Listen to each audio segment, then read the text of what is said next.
So ఇప్పుడు వరకు మీరు DDO సెలెక్షన్ హైరార్కీ చూసారు. ఇప్పుడు క్యాడర్ స్ట్రెంగ్త్. ఈ క్యాడర్ స్ట్రెంగ్త్ లో ఏంటి, ఇటు చూడండి, క్యాడర్ స్ట్రెంగ్త్ అనేది క్లిక్ చేయగానే మీకు ఈ అప్లికేషన్ ఓపెన్ అవుతుంది. సో ఈ అప్లికేషన్లో మీకు ఇక్కడ బై డిఫాల్ట్గా మీ యొక్క DDO కోడ్ డిస్ప్లే అవుతుంది. ఈ DDO కోడ్కి పక్కన మీ యొక్క ఆఫీస్ డీటెయిల్స్ కూడా డిస్ప్లే అవుతున్నాయి. సో ఇక్కడ మీరు చూసినట్లయితే ఇక్కడ గెట్ డీటెయిల్స్ అనేది ఒక బటన్ ఉంది.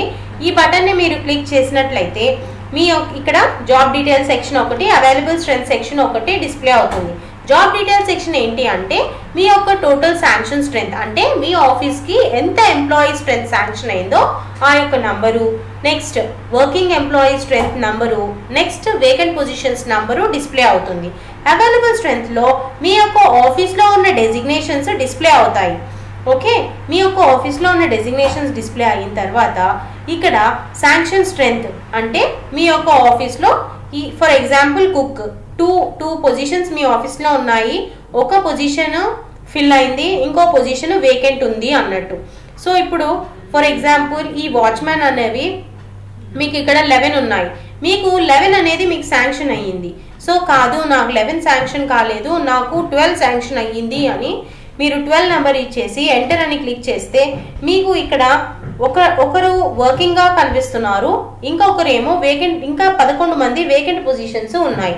సో మీరు చేయవలసింది ఏంటంటే ఈ డీటెయిల్స్ మీరు ఎంటర్ చేయాలి. ఓకే, ఎంటర్ చేసిన తర్వాత మీకు ఇక్కడ ఒక సేవ్ బటన్ అని కనిపిస్తుంది చూడండి. ఈ సేవ్ బటన్ని మీరు క్లిక్ చేస్తే డేటా అన్నది సేవ్ అయిపోతుంది.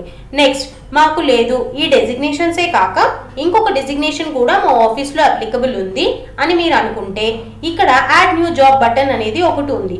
సో ఈ బటన్ని మీరు క్లిక్ చేసి ఈ డెసిగ్నేషన్ మీ యొక్క డెసిగ్నేషన్ ఏదైతే ఉందో, అంటే మీ ఆఫీస్లో పనిచేసే ఇంకొక డెసిగ్నేషన్, ఎంప్లాయీ యొక్క డెసిగ్నేషన్ని మీరు ఎంటర్ చేసి ఆ డెసిగ్నేషన్ వాళ్ళు శాంక్షన్ స్ట్రెంగ్త్ ఎంతమంది శాంక్షన్ అయ్యారో అది మీరు ఇక్కడ ఎంటర్ చేసి యాడ్ అని క్లిక్ చేస్తే ఆ యొక్క శాంక్షన్ స్ట్రెంగ్త్ ఈ కింద రోలో యాడ్ అయిపోతుంది అనమాట. ఓకే, ఇది క్యాడర్ స్ట్రెంగ్త్. ఇంకా దీంట్లో ఇంకోటి ఏం చేయాలంటే మీరు ఫర్ సపోజ్ ఒకటి ఏదైనా డిలీట్ చేయాలి అనుకుంటే ఒక రోని సెలెక్ట్ చేసి ఇలా ఈ యొక్క డిలీట్ బటన్ని క్లిక్ చేస్తే రో డిలీట్ అయిపోతుంది, ఆ యొక్క డెసిగ్నేషన్ కూడా డిలీట్ అయిపోతుంది.